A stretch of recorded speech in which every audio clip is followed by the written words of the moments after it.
السلام علیکم ناظرین، محترم ناظرین، رمضان المبارک کا مہینہ شروع ہو چکا ہے۔ ہم نے کئی روز گزار بھی لیے۔ یہ مہینہ برکتوں والا ہے۔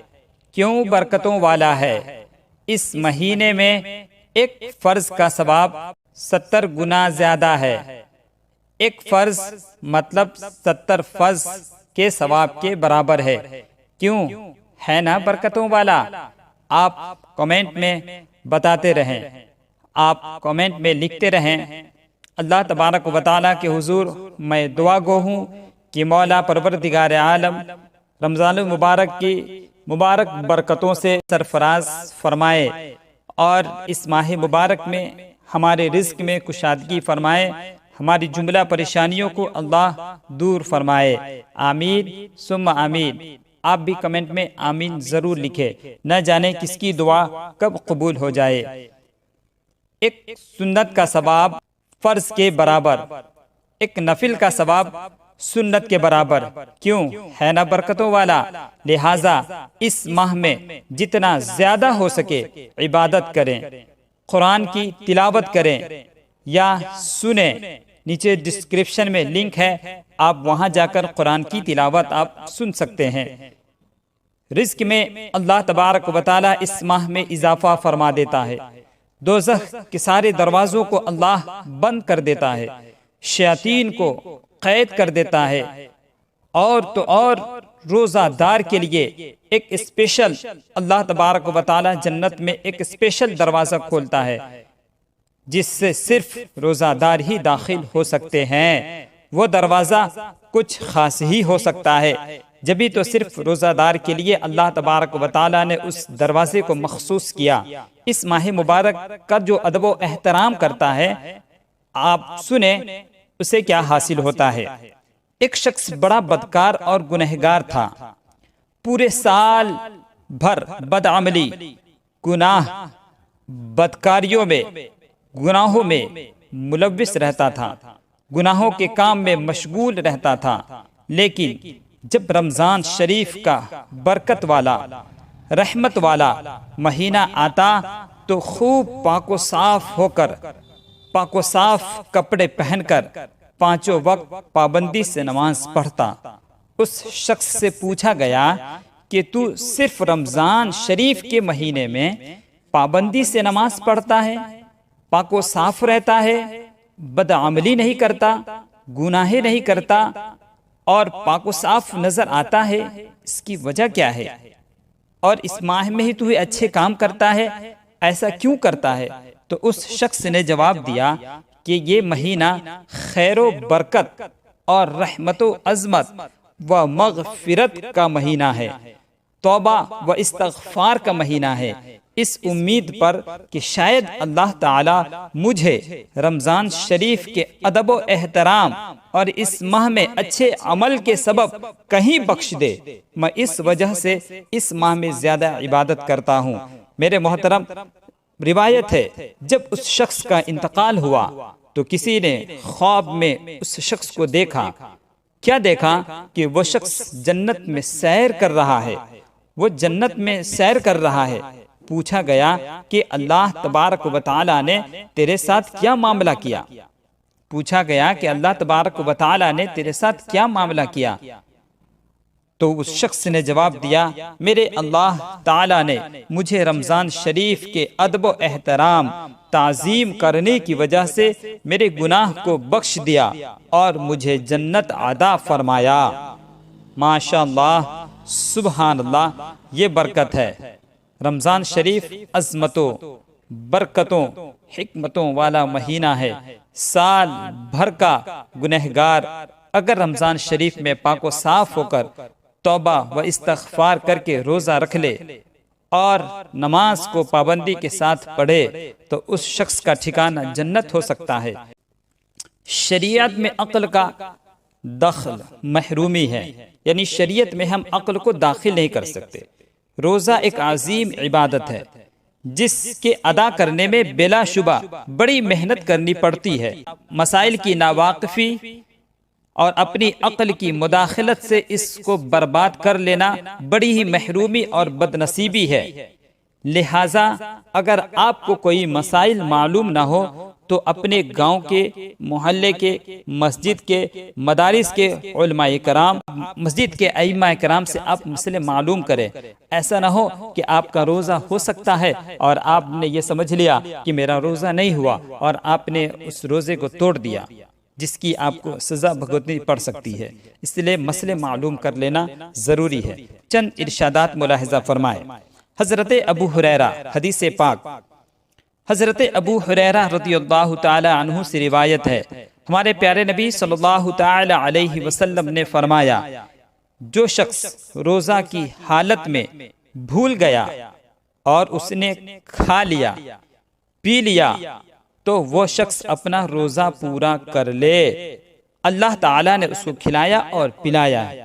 اللہ کے پیارے رسول صلی اللہ تعالی وسلم نے کیا فرمایا کہ اے ایمان والو، بھول کر کھانے پینے سے روزہ نہیں ٹوٹتا ہے۔ اگر کسی شخص نے اپنی بیوی سے جماع کر لیا، صحبت کر لی، اپنے پارٹنر سے ملاقات کی، تو اس کو روزہ بالکل یاد اگر نہیں تھا تو روزہ نہیں ٹوٹا۔ نسیان یعنی بھول جانا، کسی کو بالکل یاد ہی نہ رہا کہ اس کا روزہ ہے، جیسے کوئی سو کر اٹھا، پیاس لگی اور پانی پی لیا، بھوک لگی اور کھانا کھا لیا، یقیناً ایسا ہو سکتا ہے۔ تو اس صورت میں میرے آقا کریم صلی اللہ تعالی علیہ وسلم نے ارشاد فرمایا کہ اس کا روزہ نہیں ٹوٹا، وہ روزہ رکھ سکتا ہے۔ شام کو وقت پر افطار کرے اور اللہ تبارک و تعالی کا شکر ادا کرے کہ اس نے اپنے کرم سے کھلایا اور پلایا اور روزہ بھی قبول فرما لیا۔ کھانے پینے کی مقدار مقرر نہیں، چاہے کم کھایا جائے یا زیادہ کھایا جائے، آپ جس طریقے سے کمفرٹیبل محسوس کر سکتے ہیں اس طریقے سے آپ کھائیں۔ لہٰذا کھانے میں اگر آپ کم استعمال کریں تو زیادہ اچھا ہے۔ محترم ناظرین، ایک حدیث شریف کفارے سے متعلق حضرت ابو ہریرہ رضی اللہ تعالی عنہ روایت کرتے ہیں، حضرت ابو ہریرہ رضی اللہ تعالی عنہ روایت کرتے ہیں کہ آقا کائنات صلی اللہ تعالی علیہ وسلم کی بارگاہ میں صحابہ کرام موجود تھے کہ ایک شخص حاضر ہوا اور عرض کرنے لگا، یا رسول اللہ، یا رسول اللہ صلی اللہ تعالی علیہ وسلم، میں ہلاک ہو گیا، یا رسول اللہ میں برباد ہو گیا، یا رسول اللہ اب میرے پاس کچھ بھی نہیں رہا۔ وہ شخص ہکا بکا کہنے لگا، یا رسول اللہ میں نے روزے کی حالت میں اپنی بیوی سے صحبت کر لی۔ تو رسول اللہ صلی اللہ تعالی علیہ وسلم نے فرمایا، کیا تیرے پاس غلام ہے جسے آزاد کر سکے؟ اس شخص نے عرض کیا، نہیں۔ آپ صلی اللہ تعالی علیہ وسلم نے فرمایا، کیا تو 2 مہینے لگاتار متواتر روزے رکھ سکتا ہے؟ عرض کرنے لگا، نہیں۔ آپ صلی اللہ تعالی علیہ وسلم نے فرمایا، کیا تو 60 غریبوں کو کھانا کھلا سکتا ہے؟ کہنے لگا، نہیں۔ آپ صلی اللہ تعالی علیہ وسلم نے فرمایا، اچھا۔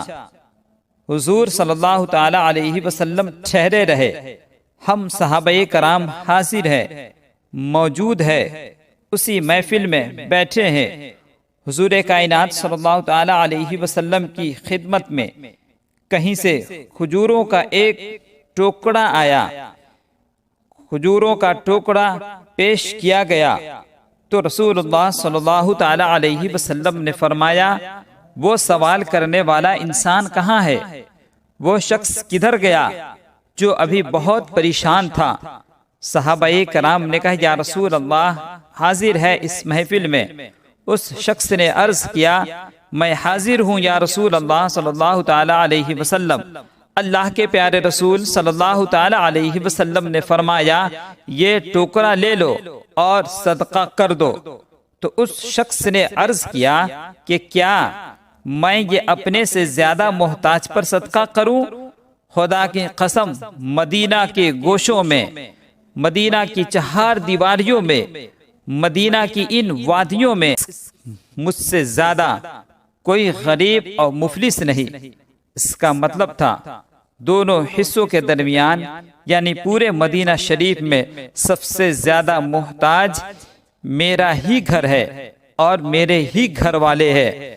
آقا کائنات صلی اللہ تعالی علیہ وسلم فرماتے ہیں، پس حضور صلی اللہ تعالی علیہ وسلم مسکرائے یہاں تک کہ آپ کے مبارک دانت چمکنے لگے۔ اس طریقے سے آپ کی مسکان تھی، اس طریقے سے آپ نے مسکرایا، پھر فرمایا اپنے گھر والوں ہی کو کھلا دو، کفارہ ادا ہو جائے گا۔ اے ایمان والو، اللہ تعالیٰ نے ہمارے پیارے رسول صلی اللہ تعالی علیہ وسلم کو محتاج نہیں بلکہ مختار بنایا ہے۔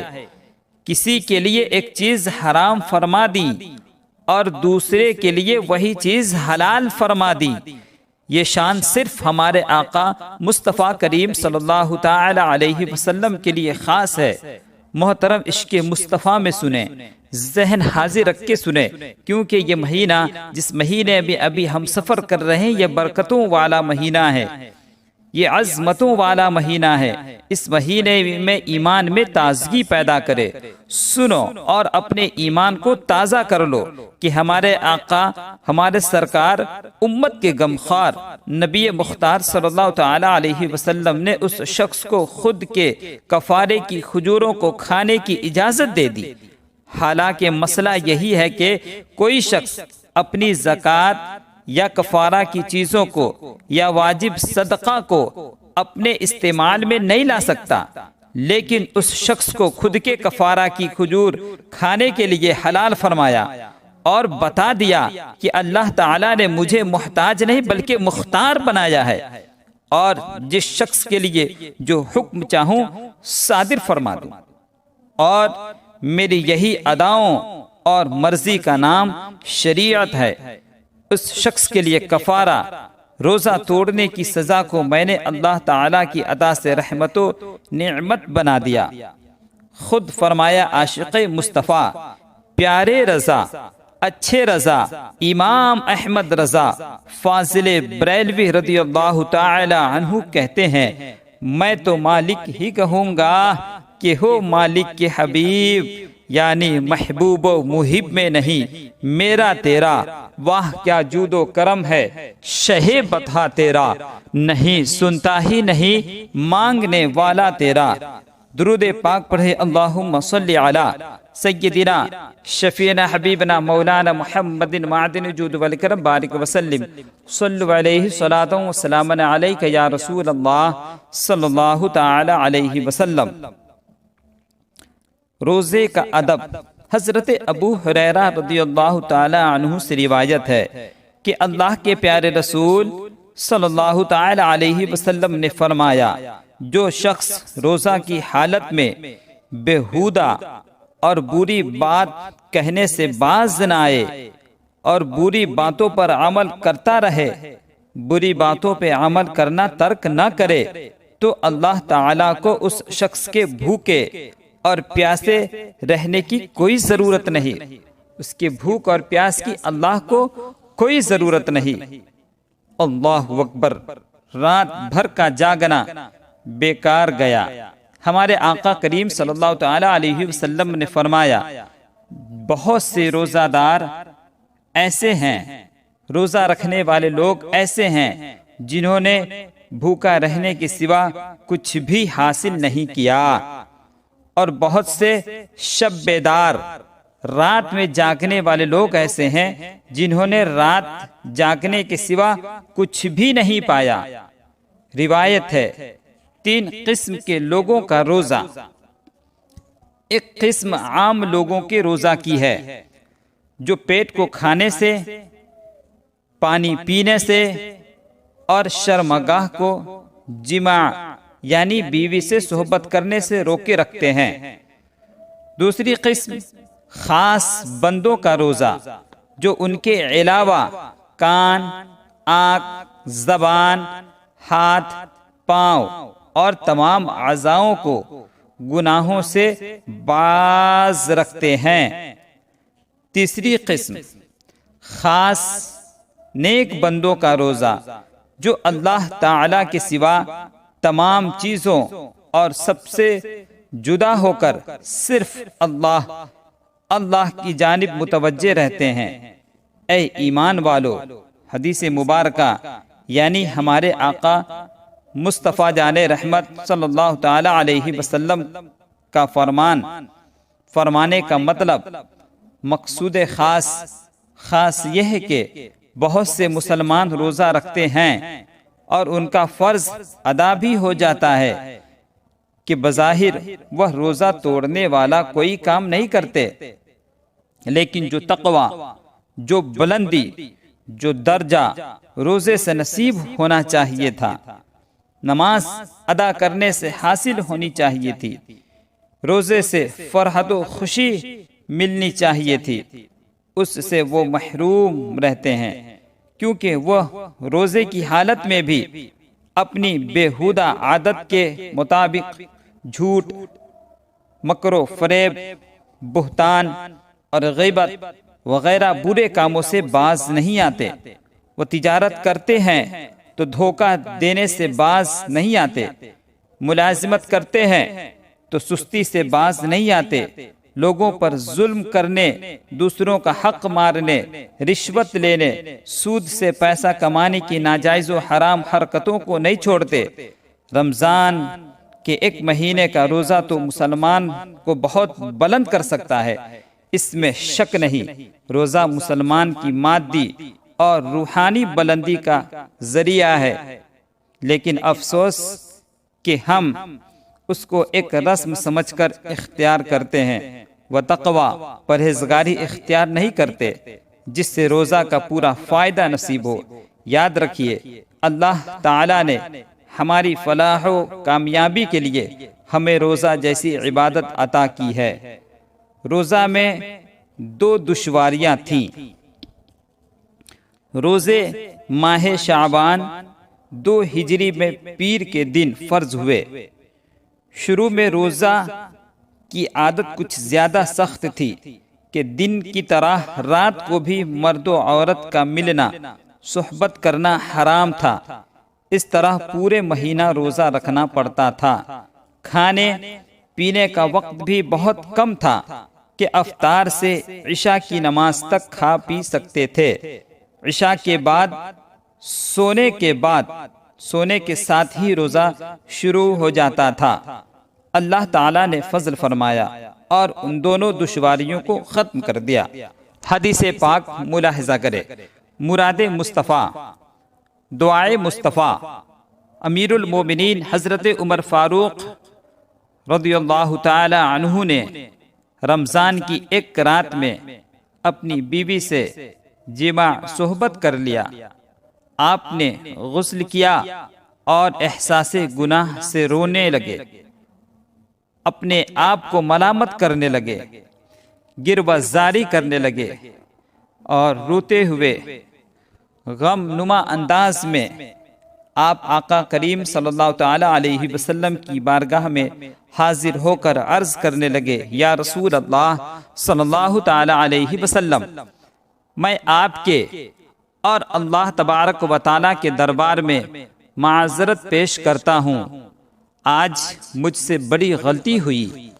میں اپنی بیوی کے پاس پہنچا تو ایک ایسی خوشبو محسوس ہوئی، ایک ایسی شادمانی محسوس ہوئی کہ میں اپنے نفس کے فریب میں مبتلا ہو گیا اور اپنی بیوی سے صحبت کر لیا۔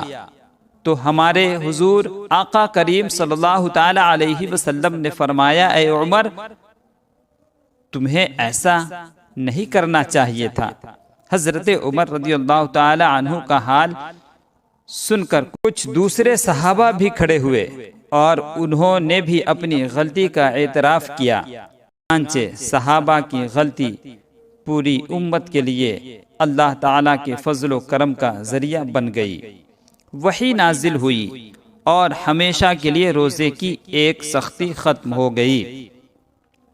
اللہ تبارک و تعالیٰ کا ارشاد پاک ہے، احل لکم لیلۃ الصیام الرفث الی نسائکم ہن لباس لکم وانتم لباس لہن۔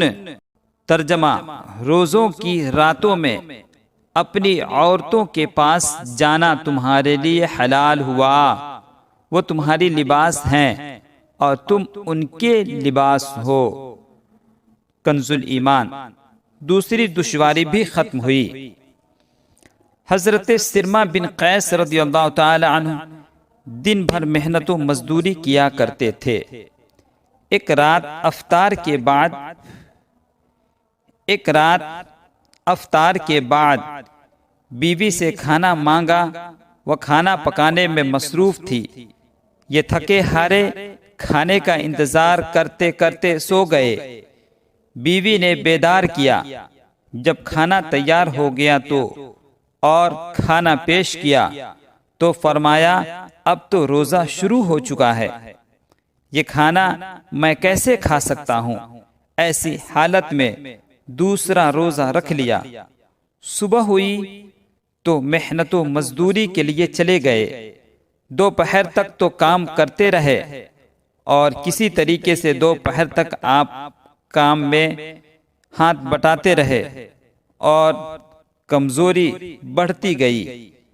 آخر کار دوپہر کے بعد آپ بے ہوش ہو کر گر پڑے۔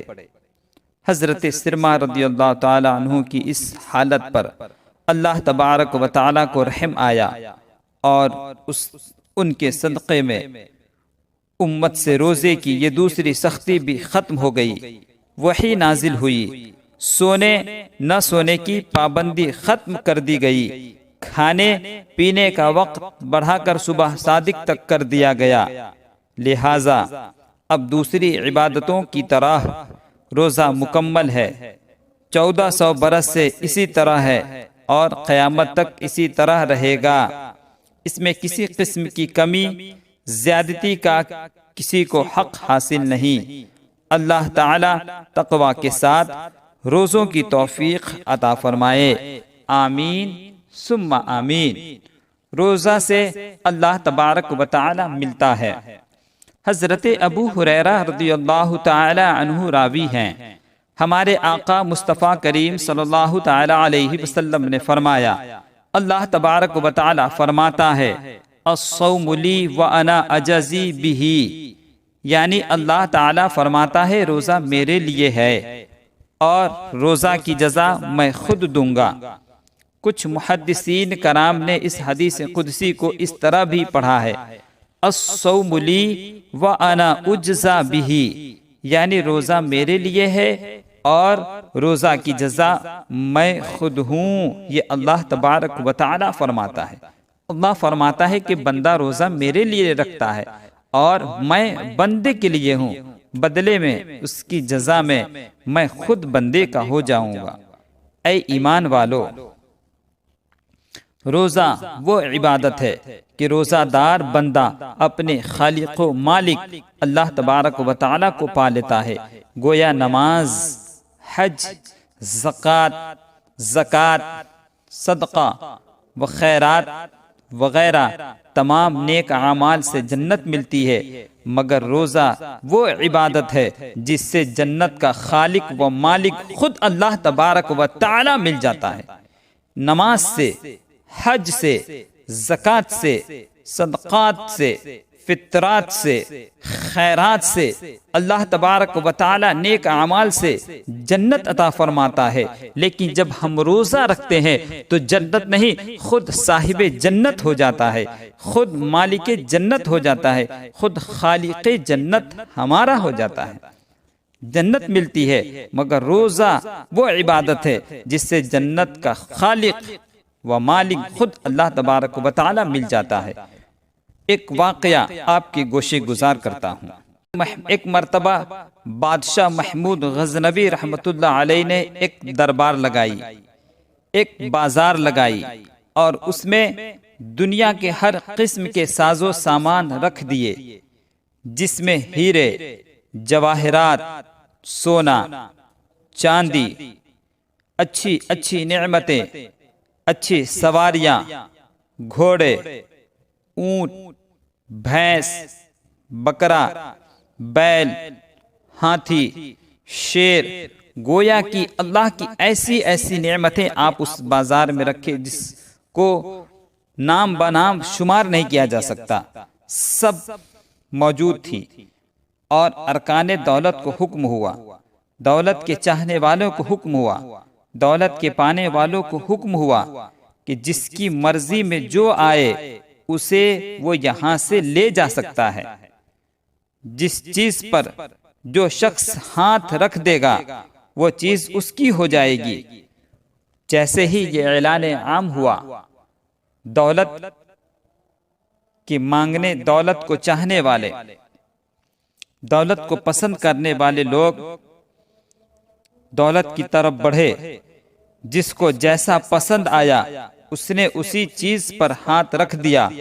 کسی کو گھوڑا پسند آیا اس نے گھوڑا لے لیا، کسی کو ہیرے جواہرات پسند تھے اس نے وہ ہیرے جواہرات لے لیے، کسی کو سونا پسند تھا وہ سونا لے لیا، کسی کو چاندی پسند تھا وہ چاندی لے لیا، کسی کو ہاتھی پسند تھا وہ ہاتھی لے لیا۔ اس نے سونا، چاندی، غرض کے جس کو جو پسند تھا، لوگوں نے ان چیزوں پر ہاتھ رکھا اور اپنی چیز لے کر چلے گئے۔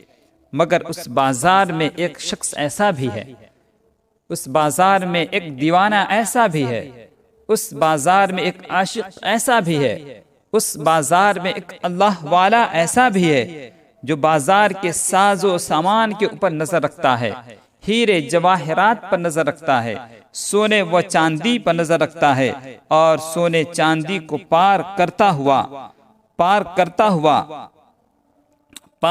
ہوا جو بادشاہ کے وزیر خاص ہے۔ انہوں نے ہیرے جواہرات بھی دیکھے، اونٹ گھوڑے بھی دیکھے، سونا چاندی پر بھی نظر کیا، مگر آگے بڑھتے گئے، سب سے دامن بچا لیا اور بادشاہ کے قریب پہنچ کر بادشاہ کی پشت پر اپنا ہاتھ رکھ دیا۔ بادشاہ نے پوچھا، ایاز کیا بات ہے، تم نے بازار کی کسی چیز کو پسند نہیں کیا؟ حضرت ایاز رحمت اللہ علیہ نے عرض کی، جس شخص کو جو چاہیے تھا اس نے اس پر ہاتھ رکھ دیا، مجھے بادشاہ چاہیے تھا اس لیے میں نے بادشاہ پر ہاتھ رکھ دیا تاکہ مجھے بادشاہ سلامت مل جائیں، اور جب بادشاہ سلامت میرے ہو جائیں گے تو ہیرے جواہرات، سونے چاندی، اونٹ گھوڑے، ہاتھی، حتیٰ کہ بازار کی ساری دولت میری ہو جائے گی، اس لیے میں نے بازار کے مالک پر اپنا ہاتھ رکھ دیا ہے۔ اے غلامان مصطفیٰ، اچھی طرح جان لو کہ روزہ وہ نیک عمل ہے جس کے ذریعے روزہ دار مومن بندہ کو خود اللہ تبارک و تعالی مل جاتا ہے۔ محترم، ماہ مبارک کی عظمتوں کو سمجھے، برکتوں کو سمجھے، زیادہ سے زیادہ اپنا وقت عبادتوں میں صرف کریں۔ ملتے ہیں رمضان سیریز کے پھر اگلے ویڈیو میں۔ حضور صلی اللہ تعالی علیہ وسلم ملے تو سب کچھ مل گیا۔